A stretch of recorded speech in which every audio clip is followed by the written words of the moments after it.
Pemirsa, terima kasih Pian masih bersama kami. Berita selanjutnya Mahabarakan. Pengadilan Negeri Kandangan Kabupaten Hulu Sungai Selatan, Provinsi Kalimantan Selatan kembali melanjutkan sidang terhadap dua terdakwa kasus dugaan menghalang-halangi atau merintangi kegiatan pertambangan di Hulu Sungai Selatan, Rabu 4 Oktober 2023. Dalam tuntutan yang dibacakan jaksa penuntut umum, ternyata kedua terdakwa dituntut pidana secara berbeda.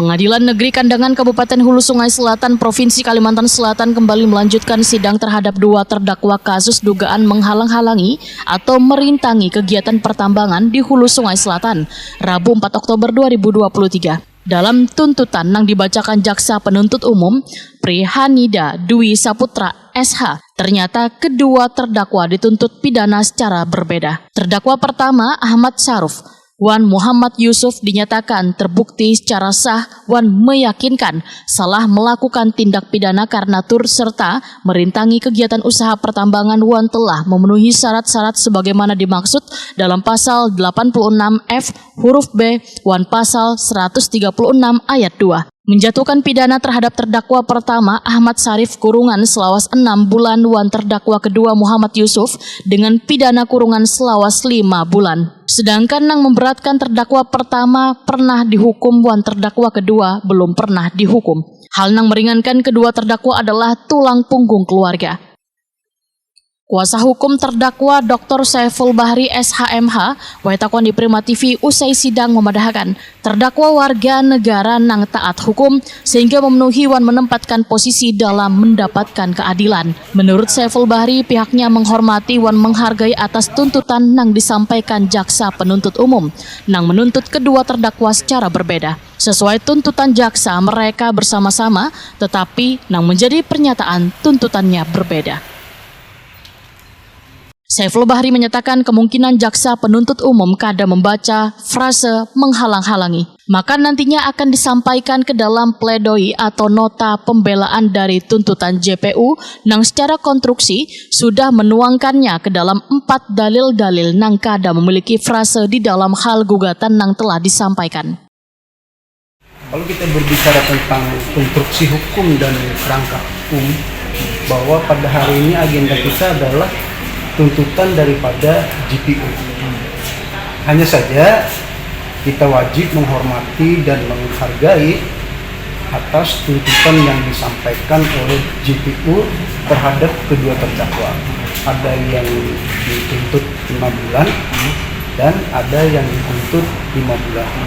Padahal di dalam tuntutan jaksa mengatakan bahwa mereka ini bersama-sama. Tetapi kok kenapa tuntutannya bisa berbeda? Itu yang pertama. Yang kedua, ini rahasia sebenarnya yang perlu saya ungkap, bahwa teman-teman JPU mungkin tidak membaca yang namanya frasa daripada menghalang-halangi.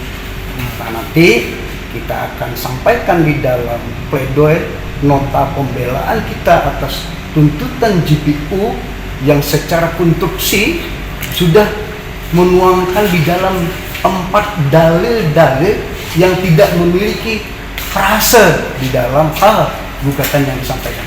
Nanti di dalam pledoi akan kita tuangkan secara detail dan rinci bagaimana sebenarnya kerangka hukum atas menempatkan seseorang menjadi terdakwa dan memberikan tuntutan yang seadil-adilnya.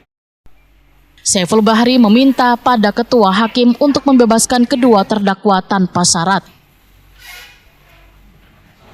Persidangan ini speedy trial itu ada pada majelis hakim yang mulia. Oleh sebab itu nanti setelah pledoi kita sampaikan, kita berharap kepada majelis hakim yang mulia sebagaimana tuntutan kita agar terdakwa bebas tanpa syarat. Demikian yang dapat saya sampaikan. Ada yang memantau dari Pak? Ada yang memantau. Pihak kemana? Karena pemantau kita itu berdasarkan struktur daripada keputusan Menteri Dalam Negeri tentang lembaga LSM. Dia mempunyai kewajiban untuk memantau jalannya persidangan dan proses ini diperhatikan dan diamati oleh KY, Komisi Judicial Review. Persidangan akan dilanjutkan pada hari Rabu 11 Oktober 2023 mendatang dengan pembacaan pledoi atau nota pembelaan terdakwa.